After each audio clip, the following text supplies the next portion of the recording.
¿Qué sucede en el país? Tendencias del acontecer nacional en análisis situacional.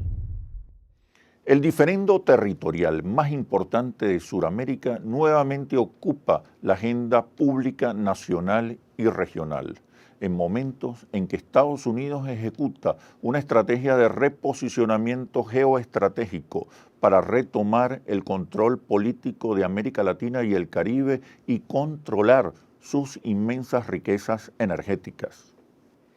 Es Guyana el epicentro de un plan contra Venezuela y contra la integración regional construida a través de Petrocaribe. Esta es la situación que analizaremos a continuación. Soy Oscar Chemmel y sean todos bienvenidos a este nuevo análisis situacional. Hoy nos acompaña Darío Morandi, sociólogo, con posgrado en gerencia educativa.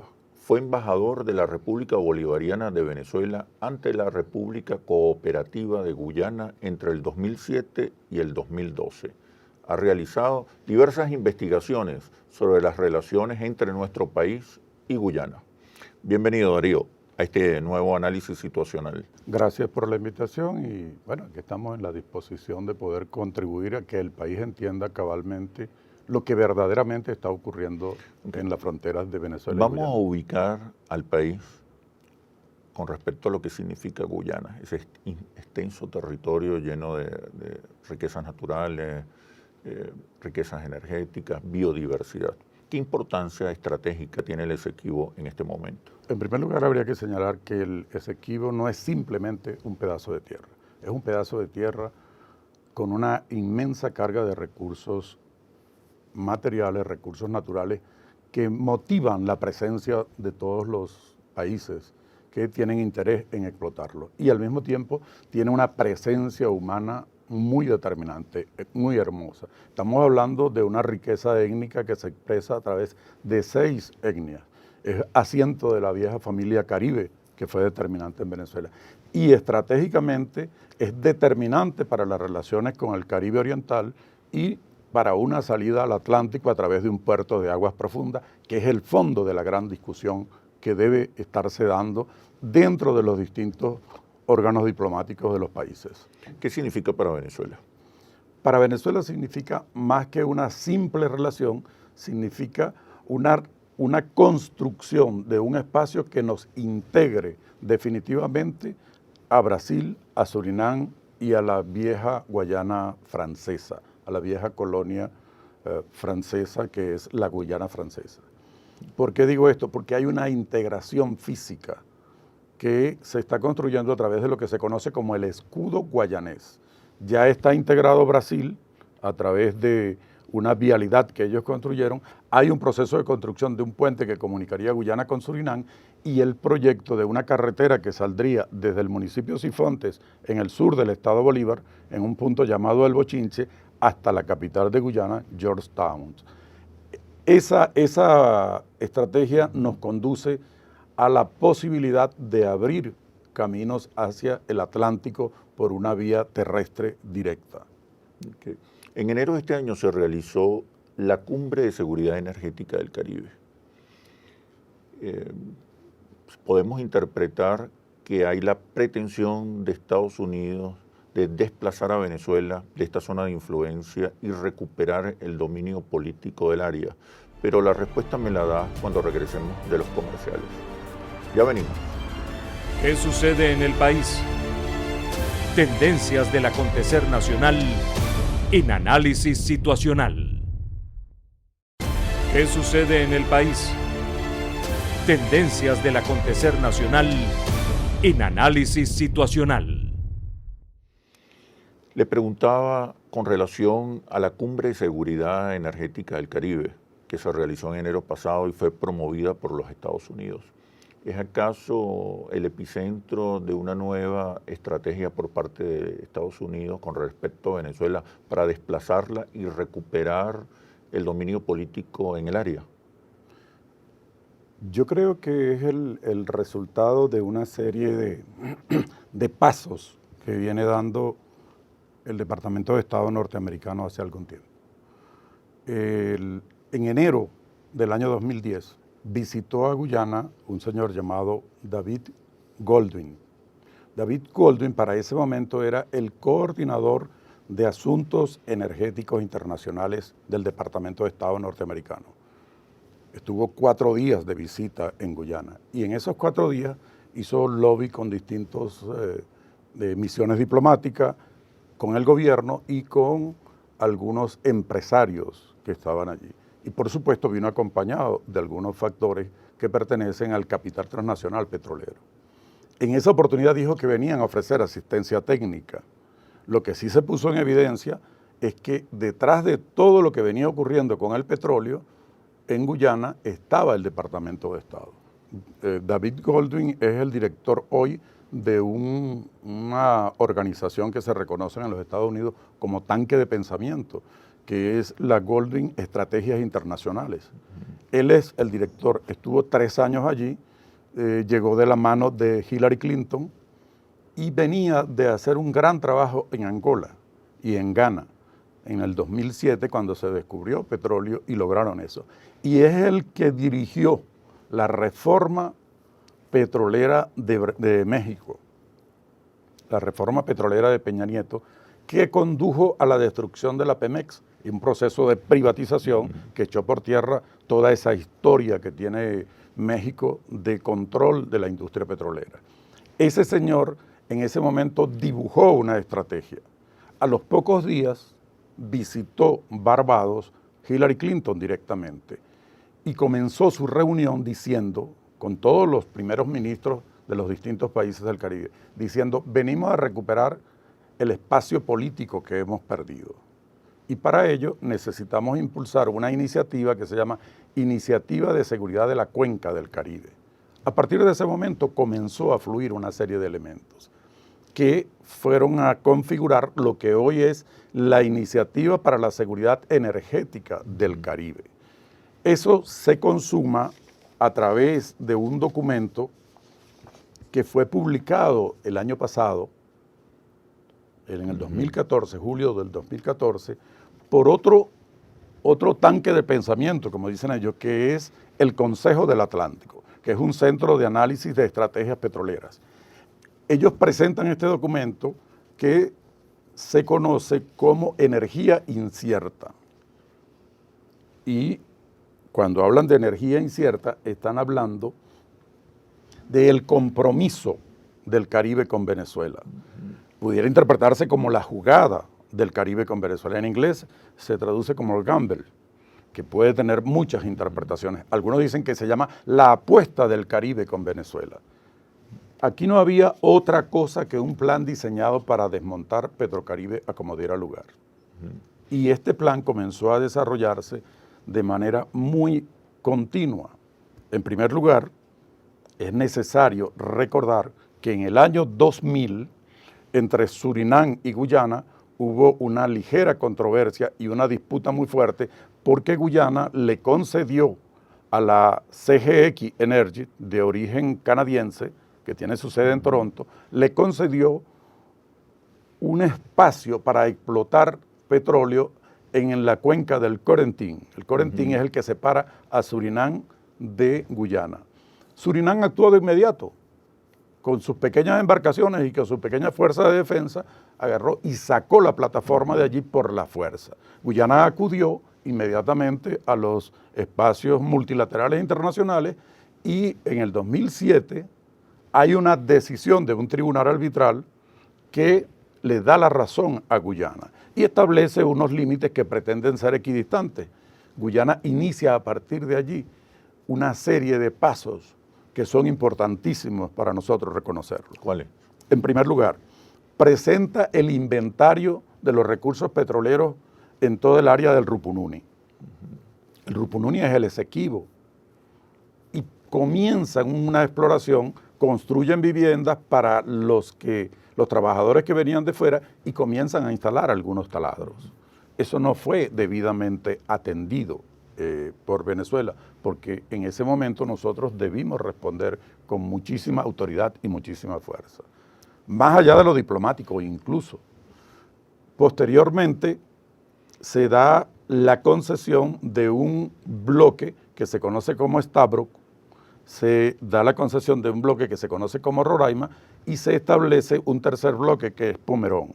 Esos 3 bloques están ubicados exactamente en la vertiente del delta del Orinoco. Y el otro bloque, que es el que se conoce como Georgetown, está ubicado en la parte que corresponde a la frontera con Surinam. ¿Qué produjo todo esto? Produjo un reacomodo y comienzan a aparecer entonces la Shell, la Canacol, Kronostar, la CGX Energy y la británica Tullow Oil Company. Esas empresas conforman una fuerza que configura un conflicto frente a Venezuela, porque su objetivo es darle contenido y fuerza a este viejo proyecto. Este proyecto es el que se discute en la primera reunión, o que se denominó Cumbre para la Seguridad Energética del Caribe, que estuvo dirigida por el vicepresidente Joe Biden y el nuevo coordinador de asuntos energéticos del Departamento de Estado, el que sustituyó justamente al señor David Goldwyn. Guyana está siendo utilizada entonces para confrontar con Venezuela por parte de los Estados Unidos, Guyana y las transnacionales, y de esta manera debilitar la presencia de Venezuela en el Caribe. Yo creo que se ha configurado una situación coyuntural muy terrible para Venezuela, muy delicada, porque es la configuración de 3 elementos. La actuación del Departamento de Estado, que está orientando el nuevo gobierno de Guyana, y lo está haciendo desde la embajada norteamericana en Guyana. Es un gobierno que políticamente identificado, un gobierno de ultraderecha, ¿no? El de Guyana. Sí, el presidente David Granger es un militar retirado con una formación al servicio de los Estados Unidos de Norteamérica, es un hombre abiertamente de derecha y defendiendo los postulados neoliberales con mucha fuerza y con mucho argumento a su favor. Entonces, lo que decía, el Departamento de Estado por un lado, este equipo de las transnacionales, donde la ExxonMobil no había aparecido con tanta fuerza, estaba detrás. ¿Qué hace la ExxonMobil? Aparece como beneficiaria del mayor bloque, estamos hablando de 26.806 kilómetros cuadrados, que es la dimensión del Stabroek, el bloque Stabroek. Ese bloque ocupa aproximadamente un 42% del Esequibo. ¿Por qué lo ocupa?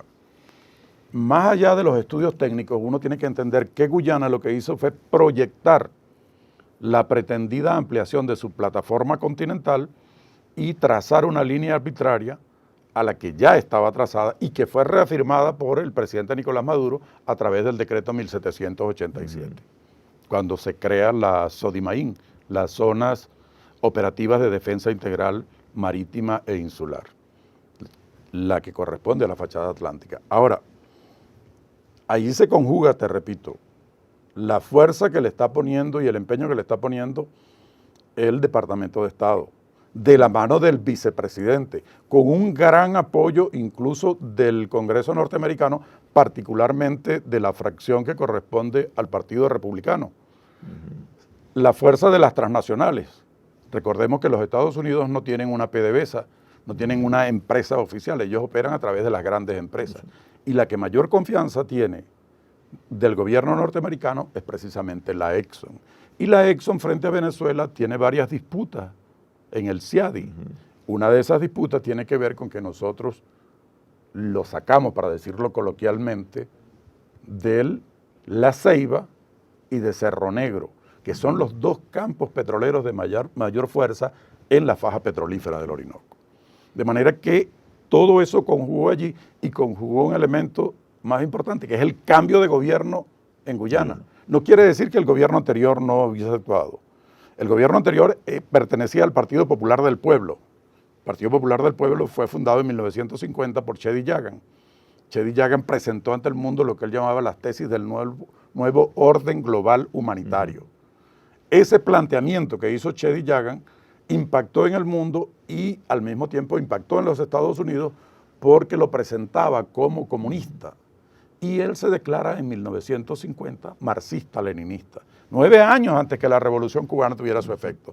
Bueno, ese partido fue de alguna manera infiltrado por los Estados Unidos y surgió el nuevo partido que es el PNC, el Partido Nacional del Congreso, que emula el viejo partido de Mandela en África.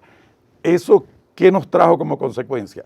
Que la política en Guyana se hizo unirracial, los partidos se hicieron unirraciales. El Partido Progresista del Pueblo pertenece a los indo-guyaneses, es decir, a toda esa gente que proviene de la India, y el Partido Nacional del Congreso pertenece a los negros, a los afro-guyaneses. Pero con el tiempo comenzó a degenerar el Partido Progresista Popular y vinieron otros intereses. 23 años en el gobierno los llevó a conformar una corriente interna que se conoce como los cívicos, que estaba liderizada por el primer ministro hasta hace poco, Samuel Hines, y donde la ex canciller Caroline Rodríguez Birquet jugó un papel muy importante. Y un viejo militante de los históricos, digamos, que es Robert Persaud, que hasta hace poco era el ministro de Agricultura, quien llevaba las relaciones comerciales del arroz con Venezuela, y pasó a ser ministro de Asuntos Ambientales y Energéticos. Y comenzó a controlar toda la materia petrolera. Allí se conjugó una corriente que pretendía imponerle a Venezuela esta decisión de otorgarle concesiones a la ExxonMobil, a la Shell, a la CGX Energy, a Canacol y a un grupo de empresas sin autorización y sin previa conversación con Venezuela. ¿Qué debemos esperar los venezolanos? ¿Qué se puede hacer? ¿Qué en definitiva está en riesgo y representa una amenaza para Venezuela? Pero la respuesta me la da cuando regresemos de los comerciales. Ya venimos. ¿Qué sucede en el país? Tendencias del acontecer nacional en Análisis Situacional. ¿Qué sucede en el país? Tendencias del acontecer nacional en Análisis Situacional. ¿Cuáles son las amenazas ciertas, concretas, que se presentan contra Venezuela en esta estrategia norteamericana de retomar el control sobre el Caribe, principalmente, debilitar a Venezuela, desplazar a Venezuela del Caribe y controlar directamente los yacimientos, los inmensos yacimientos petroleros? En primer lugar, tenemos que ver el carácter estratégico de Guyana y su gobierno. Guyana es la sede permanente de la Secretaría de la Comunidad del Caribe, de la CARICOM. Son 14 países de manera directa que inciden en las decisiones de todos los organismos multilaterales. Eso habría que verlo. Y en segundo lugar, habría que ubicar realmente dónde está el peligro. El peligro no es la discusión sobre el Esequibo. Esa discusión tiene su marcha, está sustentada en el Acuerdo de Ginebra y estamos acogidos al proceso del buen oficiante. A Venezuela le interesa ya acelerar el nombramiento de un buen oficiante, solicitarlo formalmente al secretario general de Naciones Unidas.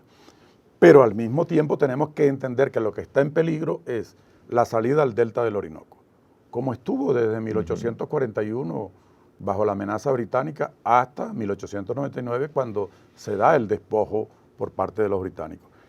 Eso es lo que está en peligro nuevamente, el delta. Nuevamente la desembocadura del Orinoco despertó los apetitos y la voracidad del capital transnacional. Eso es lo que está en juego por un lado. Y está en juego, con esa salida, el desarrollo comercial pleno de nuestras empresas básicas de Ciudad Guayana. Cada empresa básica de Ciudad Guayana, del aluminio, del hierro y del acero, tiene un puerto propio, un puerto para la exportación. Todo eso que carga allí sale por el delta. Eso sería de alguna manera limitado, bloqueado o condicionado. En segundo lugar, la producción de la faja petrolífera del Orinoco, que ya comienza a desarrollarse, se frenaría allí. Algunos han hablado incluso que esa es la venganza de la Exxon por haber sido echada de Cerro Negro y de La Ceiba, que era su lomito, para decirlo que la gente no lo entienda coloquialmente. Y en tercer lugar, está en riesgo Petrocaribe, porque el objetivo que buscan con este proceso es primero debilitar las relaciones comerciales, aprovechar la coyuntura y alimentar la tesis entre los países del Caribe que Venezuela con estos precios no tiene la posibilidad de mantener Petrocaribe. Cuestión que es totalmente falsa. Ya el presidente Nicolás Maduro ha respondido a eso diciendo que vamos a mantener la política de Petrocaribe. Eso significaría debilitar y recuperar para ellos el control político y económico del Caribe Oriental, de Guyana, y de alguna manera ya tienen una relación muy buena con Trinidad y Barbados. Entonces recuperarían el Caribe. Es un reacomodo geopolítico que se daría en esto y debilitaría el proceso de cambio y transformación política que va en Venezuela. Para eso están aprovechando hábilmente la coyuntura interna que nosotros tenemos y la falta de respuestas oportunas de parte de nuestro gobierno. ¿Cómo se ubica esa estrategia en relación a lo que ha ocurrido recientemente con el acercamiento entre Estados Unidos y Venezuela? Yo creo que esto es parte de la discusión que tenemos que dar, porque ese acercamiento que está haciendo los Estados Unidos, por un lado coloca una mano, pero por el otro lado golpea con fuerza donde tiene que golpear. Lo que nosotros tenemos que tener es la habilidad y la capacidad de entender los pasos que vamos a dar para que no se quede en lo meramente diplomático. Lo meramente diplomático puede ser superado con formalidades o puede ser atendido con formalidades. Pero la otra parte, la parte política, le corresponde en este caso al presidente de la República, que es quien dirige nuestra política internacional, nuestras relaciones internacionales, y le corresponde colocarlo con fuerza. Yo, por ejemplo, creo que tener en riesgo el desarrollo pleno de la faja, tener en riesgo el desarrollo pleno de la comercialización de nuestras empresas básicas, que están atravesando una situación muy difícil y está empezando a recuperarse, tener en riesgo Petrocaribe, debilitarlo con una estrategia de esta naturaleza, porque ya se ha hablado incluso de la instalación de una pequeña refinería en Guyana para atender única y exclusivamente el mercado petrolero del Caribe Oriental, los 6 países del Caribe Oriental. Y allí Venezuela tiene una refinería instalada, que es la que atiende eso. Ese juego en que nos ha metido no puede ser distraído con el debate sobre el Esequibo. Frente al Esequibo, ¿qué es lo que nos corresponde? Informarle cabalmente a nuestro pueblo a través de todas las instancias, desde las educativas, desde la primaria hasta la superior, informarle a nuestro pueblo sobre los grandes temas del país. Excelente, Darío. Bueno, muchísimas gracias por este análisis situacional. Y ahora las conclusiones. Hay una conjura contra Venezuela que se expresa en la Iniciativa de Seguridad Energética del Caribe, impulsada por el Departamento de Estado en alianza con las transnacionales petroleras, que pone en riesgo nuestra soberanía territorial, nuestro potencial de desarrollo económico que hoy se concentra en las empresas básicas y en la faja petrolífera del Orinoco. Y también amenaza la influencia de Venezuela en el Caribe. Así culmina este análisis situacional. Los invito a seguirnos por nuestras redes sociales @interlaces y @asituacional, donde pueden participar con sus opiniones y reflexiones. Soy Oscar Chemmel y los espero para un nuevo análisis situacional. Hasta pronto. ¿Qué sucede en el país? Tendencias del acontecer nacional en Análisis Situacional.